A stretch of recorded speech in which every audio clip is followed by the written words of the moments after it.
भूर्भुवः स्वः तत्सवितुर्वरेण्यं भर्गो देवस्य धीमहि धियो यो नः प्रचोदयात्।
ब्रह्मचर्य प्रतिष्ठायां वीर्य लाभ।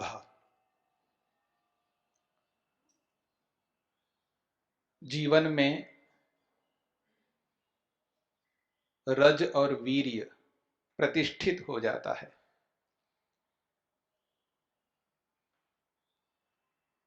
जीवन सुखमय बन जाता है। जिसका जितना नाश होता है और उतना ही दुखमय होता है।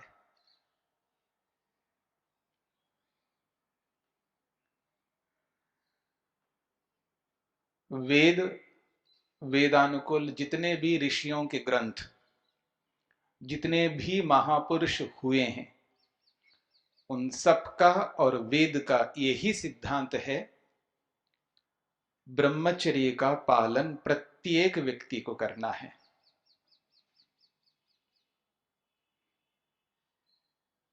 महर्षि वेदव्यास कहते हैं, अस्य लाभात अप्रतिघान गुणान उत्कर्षयति। जब ब्रह्मचर्य को जीवन में प्रतिष्ठित कर लेता है, व्यक्ति धारण कर लेता है, अपने आप को संयम में रखता है, वो किसी भी आश्रम में रहने वाला हो, यदि ब्रह्मचर्य का पालन करता है तो उसके जीवन में अप्रतिघान, न डिगने वाले, न रुकने वाले, न दबने वाले गुण उत्पन्न हो जाते हैं। ये एक ब्रह्मचर्य का महात्म्य है। आप देखेंगे जिसके जीवन में ब्रह्मचर्य नहीं है, उसका मन चंचल है, उसका मन अशांत है, उसका मन अतृप्त है, उसका मन असंतुष्ट है, उसका मन भयभीत है और परतंत्रता से युक्त है। शांति नहीं है उसके जीवन में, अंदर से तृप्ति नहीं है, संतोष नहीं है, खलबली मचती है मन के अंदर, दिमाग खराब रहता है व्यक्ति का, परेशान रहता है। ब्रह्मचर्य जीवन में नहीं है। वो किसी भी आश्रम में रहने वाला हो, वो सन्यासी हो, चाहे वानप्रस्थी हो, चाहे वो गृहस्थी हो, चाहे वो ब्रह्मचारी क्यों ना हो, ब्रह्मचर्य आश्रम में रहने वाला, जिसके जीवन में ब्रह्मचर्य नहीं है, जिसके जीवन में संयम नहीं है, वह व्यक्ति अशांत है, अतृप्त है, दुखी है, असंतुष्ट है। और जो जितना अधिक ब्रह्मचर्य का पालन करता है, वो उतना ही अधिक सुखी है। और जिसका जितना अधिक ब्रह्मचर्य का नाश है, वो उतना ही अधिक दुखी है। इसलिए महर्षि वेदव्यास कहते हैं, अप्रतिघान गुणान उत्कर्षयति। वो ऐसे गुणों को अपने जीवन में धारण करता है जिससे उसका जीवन उत्कृष्ट बनता है और अपने लक्ष्य की ओर आगे बढ़ता है। प्रत्येक मनुष्य का एकमात्र लक्ष्य है दुख से बचना, दुखों से मुक्त होना और आनंदित रहना, ये आत्मा का स्वभाव है। हाँ, इस स्वभाव की पूर्ति अन्य योनियों में रहने वाले नहीं कर सकते, केवल मनुष्य योनि में रहने वाली आत्मा ही कर पाएगी।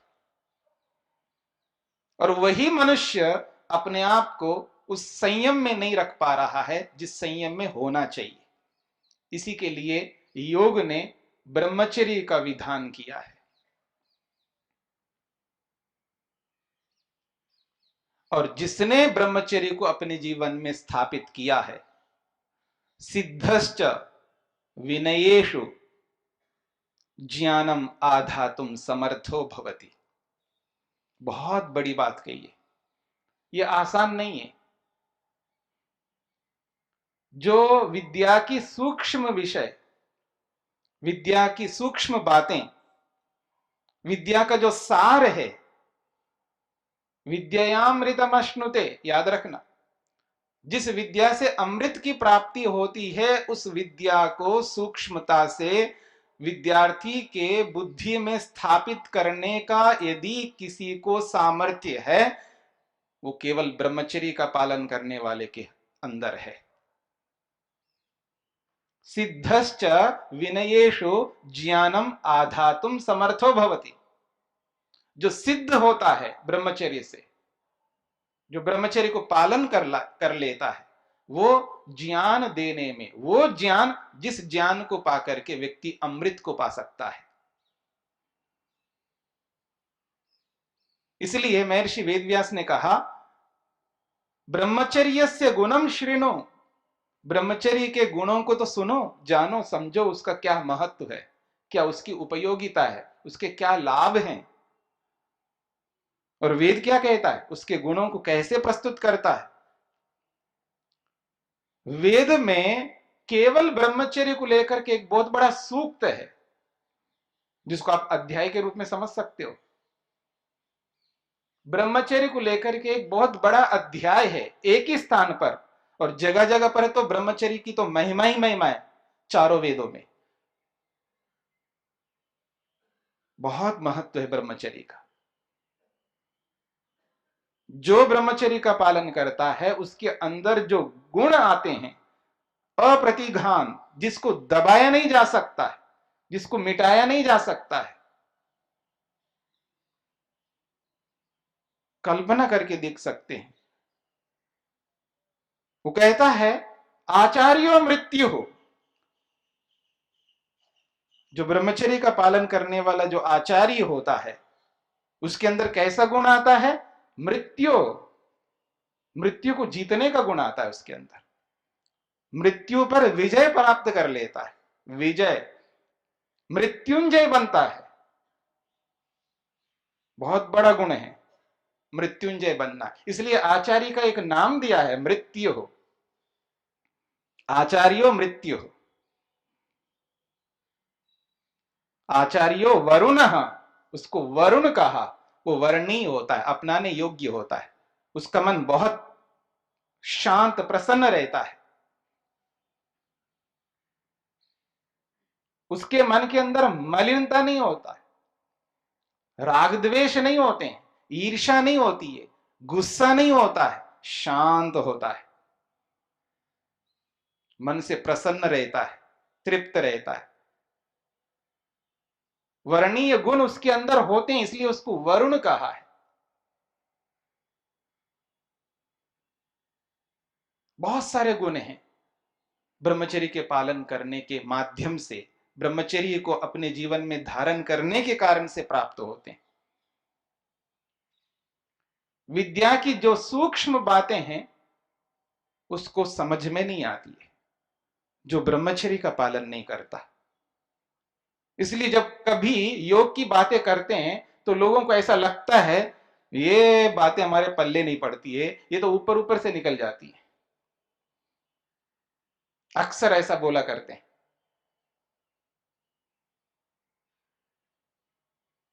ये धरती पे तो ऐसा नहीं हो सकता है, धरती पे तो ऐसा नहीं हो सकता है।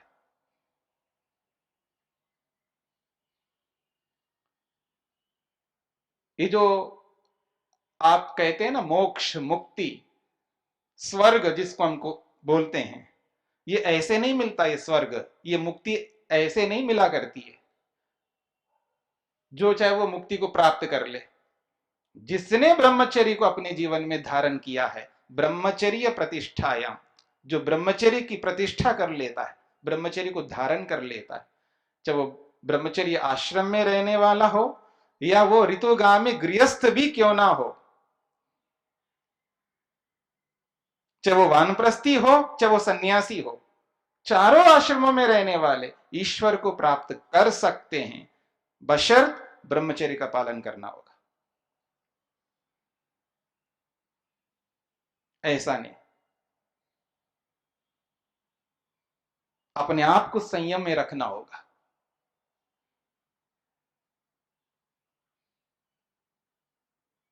आचार्यो ब्रह्मचारी, आचार्य को कैसा होना चाहिए? ब्रह्मचारी होना चाहिए। मेरी बात समझ रहे हैं? आचार्य को कैसा होना चाहिए? ब्रह्मचारी होना चाहिए। वो ब्रह्मचारी चाहे गृहस्थी हो चाहे वो आजीवन ब्रह्मचारी हो, याद रखना। वो आचार्य चाहे गृहस्थी हो चाहे वो आजीवन ब्रह्मचारी हो, लेकिन ब्रह्मचारी होना चाहिए। आचार्यो ब्रह्मचारी। अब इतिहास को उठा करके देख सकते हैं आप। प्राचीन ऋषियों की परंपरा में जो गुरुकुल चला करते थे उसको देख सकते थे। जितने भी गुरुकुल, प्राचीन गुरुकुल थे, गुरुकुलीय परंपरा में जो भी विद्या अध्ययन हो रहा था, वो सारे के सारे गृहस्थ ब्रह्मचारी थे। गृहस्थ आश्रम में रहने वाले ही गुरुकुल चलाया करते थे। इस बात को भी समझ लेना। पर इसका यह अर्थ नहीं है केवल गृहस्थ ही गुरुकुल को चलाए। ब्रह्मचारी होना चाहिए, ये याद रखना। गुरुकुल चलाने वाला कौन होना चाहिए? ब्रह्मचारी होना चाहिए। वो चाहे आजीवन ब्रह्मचारी हो चाहे वो गृहस्थ ब्रह्मचारी हो। ये आग्रह हम नहीं कर सकते कि गुरुकुल केवल गृहस्थी को ही चलाना है, और ये आग्रह हम ये नहीं कर सकते केवल आजीवन ब्रह्मचारी ही करना है। दोनों कर सकते, लेकिन जिसके जीवन में ब्रह्मचर्य होना चाहिए, जिसके जीवन में संयम होना चाहिए, इस बात को हमें समझना है। आचार्यो ब्रह्मचारी, ब्रह्मचारी प्रजापति ही। कैसा होना चाहिए उसको? प्रजापति, प्रजा का पालन पोषण करने वाला, प्रजा की रक्षा करने वाला होना चाहिए। इस दुनिया का बागडोर किसके हाथ में होना चाहिए? ब्रह्मचारी के हाथ में होना चाहिए। ब्रह्मचर्य ना राजा राष्ट्रम विरक्षति। राजा को कैसा होना चाहिए? ब्रह्मचारी होना चाहिए। आचार्य कैसा होना चाहिए? ब्रह्मचारी होना चाहिए। संतानोत्पत्ति करने वाले को कैसा होना चाहिए? ब्रह्मचारी होना चाहिए। तभी उत्तम संतान ला सकता है वो। चाहे गृहस्थ में देखो, चाहे वो सन्यासी में देखो, चाहे ब्रह्मचर्य आश्रम में देखो, चाहे राजा को देखो, चाहे आचार्य को देखो, दुनिया के जितने भी अच्छे अच्छे पद हैं, उन सब पदों में रहने वाले सबको ब्रह्मचर्य का पालन करना होगा। वो संयमी, वो विनयशील, वो मृत्यु, वो वर्ण, वो आपा होना चाहिए उसको। आचार्यो आपह। आचार्य को कैसा होना चाहिए? आपह होना चाहिए। आपा का मतलब जल होता है। जल सर्वत्र है, व्याप्त है सब जगह जल। ऐसा कोई स्थान नहीं है जहां, जिस धरती पे हम रहते हैं, ऐसा कोई स्थान नहीं है जहां आपह जल ना हो। और आचार्य कैसा होना चाहिए? व्याप्त होकर के रहना चाहिए। मेरी ओर देखिएगा, उसका हार्ट कैसा होना चाहिए? ऐसा होना चाहिए, विशाल हृदय। कैसा होना चाहिए? विशाल हृदय होना चाहिए उसका। समझ रहे मेरी बात को? आपह होना चाहिए उसका। वो संकुचित दिल वाला नहीं होना चाहिए। जो आचार्य हो वो संकुचित दिल वाला नहीं होना चाहिए उसको, वो विशाल हृदय वाला होना चाहिए। इसलिए कहा आचार्यो ब्रह्मचारी, ब्रह्मचारी प्रजापति, और रक्षा करने वाला होना चाहिए। जो स्वयं की रक्षा करता हो वो दूसरों की रक्षा कर सकता है, जो स्वयं सुखी हो वो दूसरों को सुखी कर सकता है, जो स्वयं दुखों से रहित हो वो दूसरों के दुखों को दूर कर सकता है, जो स्वयं प्रसन्न हो दूसरों को प्रसन्न कर सकता है, जिसका मन शांत हो दूसरों के मनों को शांत कर सकता है। यह है ब्रह्मचर्य का प्रताप। प्रजापतिर विराजति, जो आचार्य, जो ब्रह्मचर्य को धारण करने वाला है, जो सबकी रक्षा करने वाला है और जो सबकी रक्षा करता है, विराजति, वो फैलता है दुनिया में अपने आप कितना ही रोकने का प्रयास करिएगा, आप कितना ही रोकने का प्रयास करो, आपके सारे के सारे प्रयास धरे रह जाएंगे। विराजति, वो विराट हो जाता है, वो व्याप्त हो जाता है, वो फैल जाता है। उसके गुण जो है अपने आप फैला देते हैं उसको आप कहीं पर बांध करके नहीं रख सकते हो। प्रजापतिर विराजति, विराट इंद्रो अभवद वशी,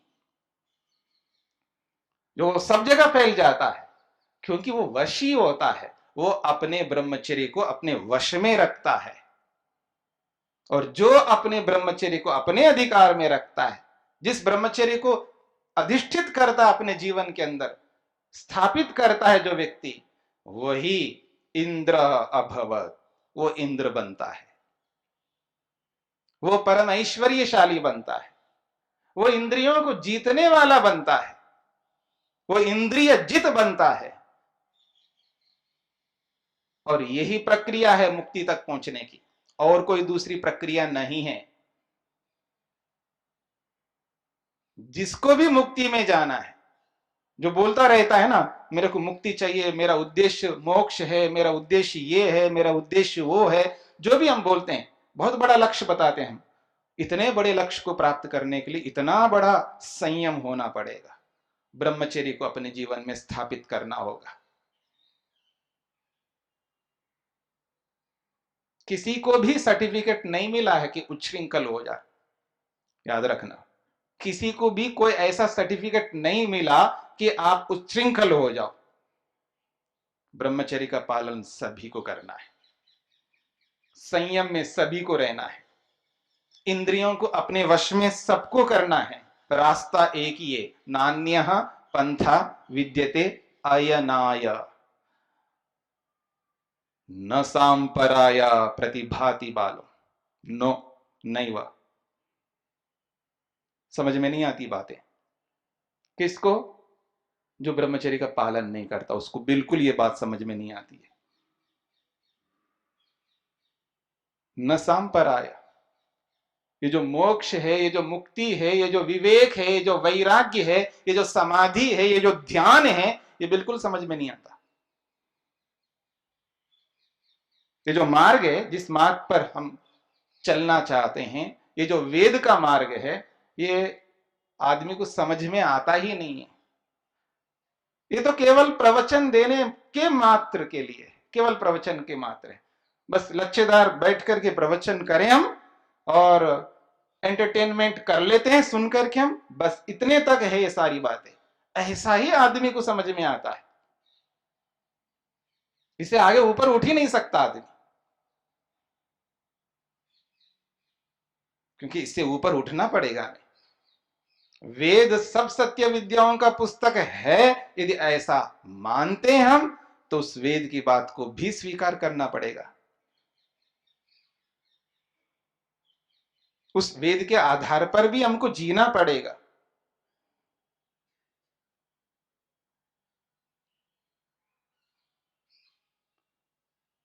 उत्तम तो नहीं बन पाए तो कोई बात नहीं, कम से कम अधर्म तो हम ना करें। मेरी बात समझ रहे हैं? उत्तम नहीं बन पाए कोई बात नहीं, कम से कम अधर्म तो ना करें, पाप तो ना करें, पापी तो ना बने हम।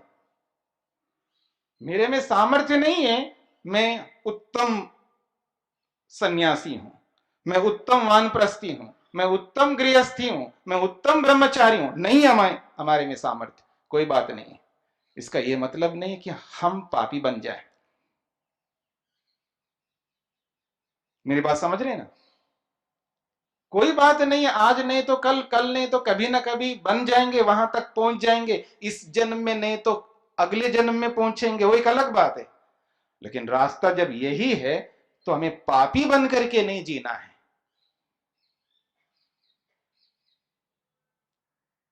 जैसे कोई कहता है ना, ये जो सब्जी है, ये जो दाल है, ये कम अच्छी है, ये थोड़ा और शब्द में बोलूं, निकृष्ट है। इसका मतलब अभक्ष्य है, ऐसा नहीं है। मेरी बात समझ रहे हैं? मतलब अगर कोई समझे कि ये आलू है, ये निकृष्ट है, आई एग्री, मैं स्वीकार करता हूं इस बात को, पर इसको अभक्ष्य आप कहो, मेरे को यह स्वीकार्य नहीं है।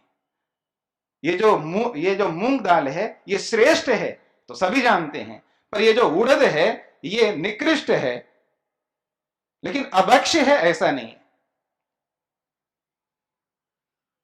अगर कोई मूंग नहीं पा सकता, मूंग नहीं खा सकता, तो उड़द खा लेगा। किसी को कुछ नहीं मिल रहा है तो आलू खा लेगा, लेकिन आलू खाना ही नहीं है, अर्थात मेरे कोई वात रोग नहीं है, मान करके चलिए मेरे कोई वात रोग नहीं है और मेरे को और कोई सब्जी नहीं मिल रही है, सब्जी खानी है और आलू ही मिल रहा है, तो आलू खा लूंगा ना। नहीं नहीं, ये देखो आलू खा रहा है बाबा होकर के, एक ब्रह्मचारी होकर के, अरे खा रहा है तो खा रहा है, कोई अभक्ष्य थोड़ा कर रहा है। भाई उत्तम नहीं मिल रहा है तो जो मिल रहा है वही तो खाएगा ना आदमी। इस बात को देख करके हम ये कैसे कह सकते हैं पाप कर रहा है ये व्यक्ति? ये पाप नहीं है। मेरी बात समझ रहे ना? तो ठीक इसी प्रकार से हम उत्तम ब्रह्मचर्य का पालन नहीं कर पा रहे हो तो कोई बात नहीं है, पर अधर्म तो हमें नहीं करना है, अधर्म नहीं करना है। इस बात को हमें समझना है, और ये बातें तभी समझ में आती है जब व्यक्ति संयम करता है। सिद्धश्च विनयेषु ज्ञानम आधातुम समर्थो भवति। क्योंकि विनयशील तो बनना ही पड़ेगा। अखड़ू बन करके, ढीठ बन करके कोई भी विद्या प्राप्त नहीं हो सकती, याद रखना। चाहे वो श्रवण के माध्यम से प्रवचन को सुन करके आप प्राप्त करो, या एज ए स्टूडेंट बन करके, विद्यार्थी बन करके अध्यापक से विद्या प्राप्त करो, चाहे कैसा भी प्राप्त करो, यदि विद्या को प्राप्त करना है तो संयम को लाना पड़ेगा और अपने आप को विनयशील बनाना पड़ेगा। तभी उस विनय को अपने में जो स्थापित किया हुआ है आचार्य, अध्यापक, वो उस विनयशील विद्यार्थी को वो ज्ञान दे सकता है जिस ज्ञान को पाकर के हम अपने लक्ष्य को पूरा कर सकते हैं। इसलिए महर्षि वेदव्यास कहते हैं योग में, सिद्ध, जब व्यक्ति सिद्ध हो जाता है ब्रह्मचर्य से, संयम लाता है अपने जीवन के अंदर, संयम को अपने जीवन में प्रतिष्ठित कर लेता है, स्थापित कर लेता है, वो व्यक्ति जो विनयशील ब्रह्मचारी है, विनयशील जो विद्यार्थी हैं, जिन्होंने अपने जीवन में विनय को अपना रखा है, ऐसे विनयशील व्यक्ति को ज्ञान देने में समर्थ हो सकता है। क्योंकि हर कोई व्यक्ति हर कोई विद्या को नहीं पा सकता। विद्या को प्राप्त करने के लिए एक योग्यता होनी चाहिए, और नहीं है तो उस योग्यता को हमें अर्जित करना पड़ेगा। इसलिए जो बहुत सूक्ष्म बातें हैं ना वेद की, आदमी जीवन भर वेद को पढ़ करके वेद से दूर होता है। आदमी जीवन भर योग योग करता हुआ योग से दूर हो जाता है। दोनों बातें हैं, मेरी बात को भी समझ लेना। मैं किसी व्यक्ति विशेष को नहीं कहता हूं, मैं तो सभी को कह रहा हूं। और याद रखना, सभी में मैं भी एक व्यक्ति हूं, ऐसा भी मत समझना। मेरा अभिप्राय इतना ही है कि हमें जिस स्थिति में हम विद्यमान हैं, उस स्थिति से हम सबको ऊपर उठना है, हम सबको ऊपर उठना है। हमें ब्रह्मचर्य का पालन करना है, ब्रह्मचर्य को अपने जीवन में स्थापित करना है। जो हुआ सो हुआ, जो बीता सो बीता, वो वापस हाथ में नहीं आ सकता। पर वर्तमान तो हाथ में है, भविष्य तो हाथ में है। इसलिए महर्षि पतंजलि ने कहा, अरे जो दुख बीत गया सो बीत गया, तो भोग लिया भोग लिया, उसको याद कर करके क्यों रोते हो? जो दुख भोग लिया आपने, उस दुख को याद कर करके फिर दुखी क्यों होते हो? आ जाओ ना रास्ते पे, वर्तमान में आ जाओ, भविष्य को सामने रखो। हेयम दुखम अनागतम, जो दुख आया नहीं है उसको रोकने का प्रयास करो ना। जो आ चुका है, जिसको भोग चुके हैं, जो बीत गया है, उसको दोबारा क्यों लाते हो? दोबारा स्मृति में क्यों लाते हो? फिर क्यों याद करते हो उसको? फिर क्यों याद करके बार बार रोते रहते हो? नहीं, रोना नहीं। भविष्य को सामने रखो, वर्तमान को सामने रखो, और रख करके उस आने वाले दुख को रोकना है हमें। आने वाले दुख को रोकना है। उसके लिए हमारे पास बहुत समय है। आदमी बोलता है ना, समय नहीं है, समय नहीं है। समय ही समय है ना, मरे नहीं, हम जिंदा हैं। और दुख आया नहीं, आने वाला है। उसी के लिए तो हमें मेहनत करना है, पुरुषार्थ करना है। इस बात को समझ करके चलना है। इसलिए ब्रह्मचर्य की महिमा बहुत उत्कृष्ट है। इसको समझना है, इसको जीवन में धारण करना है। और जो ब्रह्मचर्य को समझ लेता है, तो उसके जीवन में औषधियां ही औषधियां हैं। आचार्यो औषधयः, समझ रहे ना? आचार्यो औषधयः, वो आचार्य, वो ब्रह्मचार्य ऐसा होता है, उसके जीवन में औषधियां। और औषधियां किसके लिए होते हैं? रोग के लिए होते हैं। और रोग केवल शारीरिक रोग नहीं होते हैं, वाचनिक रोग भी होते हैं। हाँ, वाचनिक रोग। शांत नहीं बैठता, चटर पटर चटर पटर चटर पटर करता रहता ना आदमी। मतलब किसी को मौन रहो, नहीं रह सकता आदमी, मुंह को ताला बंद करके नहीं रख सकता है। भाई आश्रम में हम रहते हैं ना, प्रातःकाल का समय है, जब तक यज्ञ की घंटी नहीं लगती है तब तक हमें मौन रहना है। तो रहो मौन, शांत रहो, थोड़ा अंदर घुसो, अपने जीवन के अंदर झांको। वो समय इसी के लिए होता है, अपने आप को देखने के लिए। 7 बजे के बाद तो दुनिया को देखना ही देखना है हमको, सबसे मिलना ही मिलना है। कम से कम कुछ समय के लिए अपने आप को देखने का प्रयास करें हम। क्यों? वाणी पर संयम नहीं है,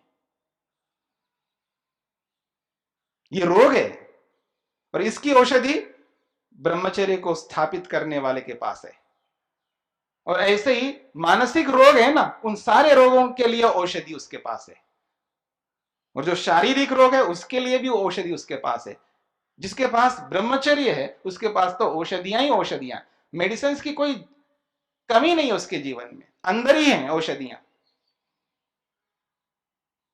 इसलिए कहा आचार्यो औषधयः, बहुत बड़ी बात है।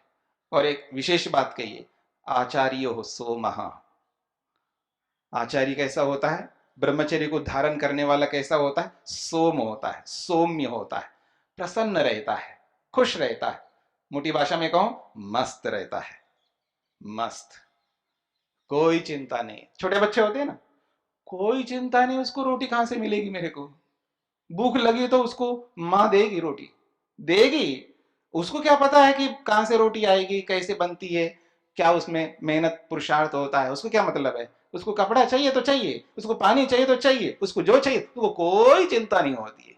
ना पानी की चिंता, ना कपड़े की चिंता, ना पैसे की चिंता, किसी की भी चिंता नहीं है उसको। सब अप टू डेट, सब उस समय जब चाहिए ऑन द स्पॉट उसको मिल जाते हैं।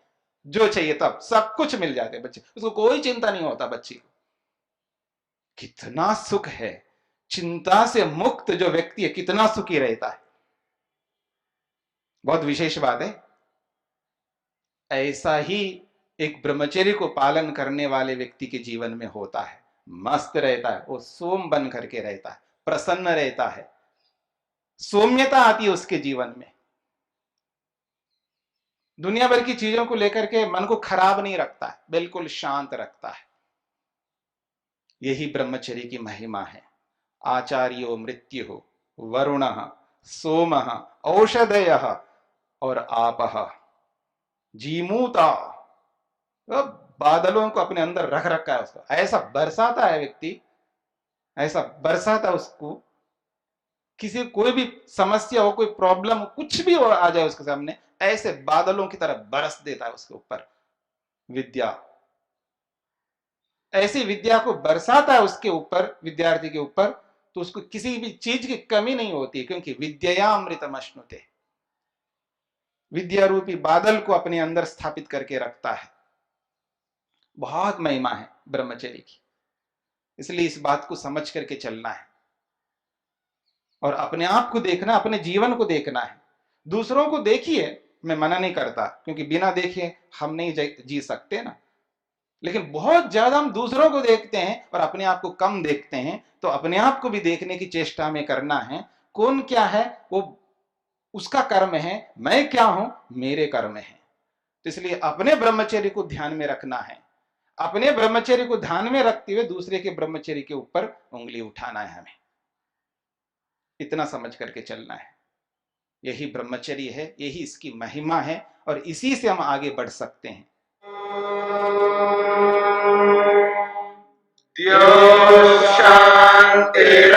शांतिरंतरिक्षं शांति पृथिवी शांतिरापः शांतिरोषधयः शांतिः वनस्पतयः शांतिर्विश्वे देवाः शांतिर्ब्रह्म शांति सर्वं शांति शांतिरेव शांति क्षमा शांतिरेधि। ओम शांति शांति शांति।